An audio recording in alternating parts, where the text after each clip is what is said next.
Co tempo sentiu a carencia de universidade e decidiu cursar Filoloxía Hispánica para despois cambiar o traballo de edición pola docencia. Era feliz dando clase, transmitiu a súa paixón pola literatura, era entusiasta e próxima ao alumnado. Quen a coñeceu fala dunha muller sensible, discreta e afectuosa, de voz firme e obra rompedora, coa que renovou a poesía galega.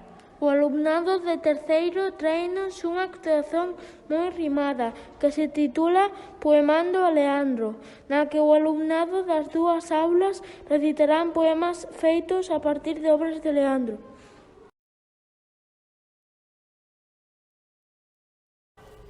Libros voando.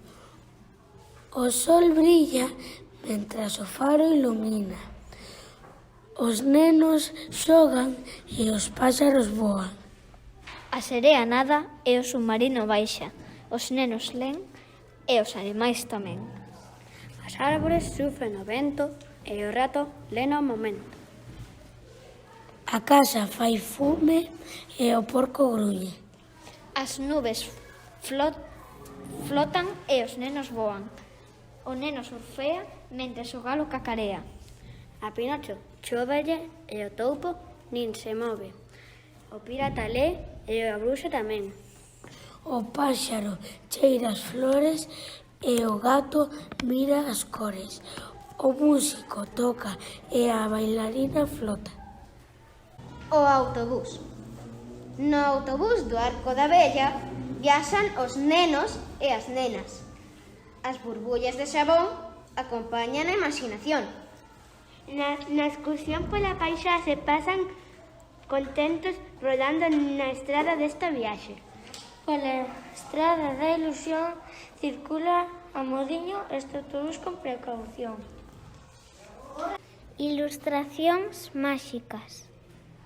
A muller chamase Aitana e ao mar cántalle unha nana. Cas pinturas pinta caricaturas. Acompañada por animais, pinta cadros e o máis. Trata de disfrutar escoitando o mar. Uns pasariños pillan moi tranquiliños. As nubes redondas crean ondas. Ten dúas fillas e con elas crea maravillas. Nunha colchiña violeta e con lunares séntase o seu can Cantares.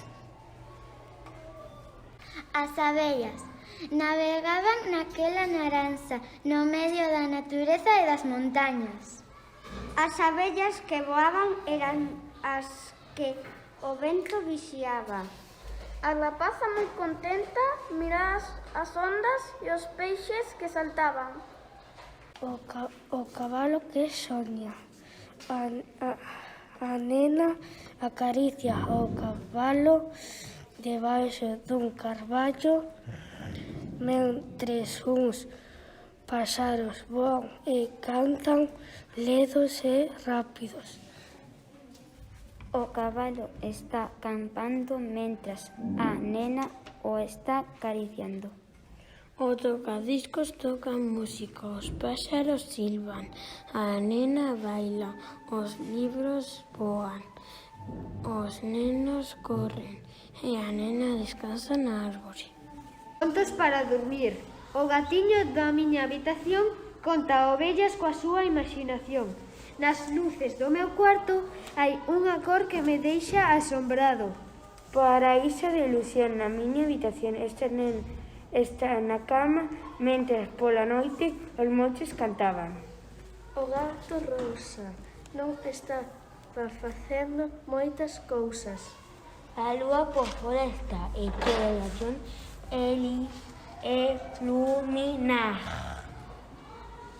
A nena na praia. Antonia camiñaba pola praia de Lugo, cun cunco na man e o can detrás. A nena collía as cunchas do mar e despois camiñaba co seu can.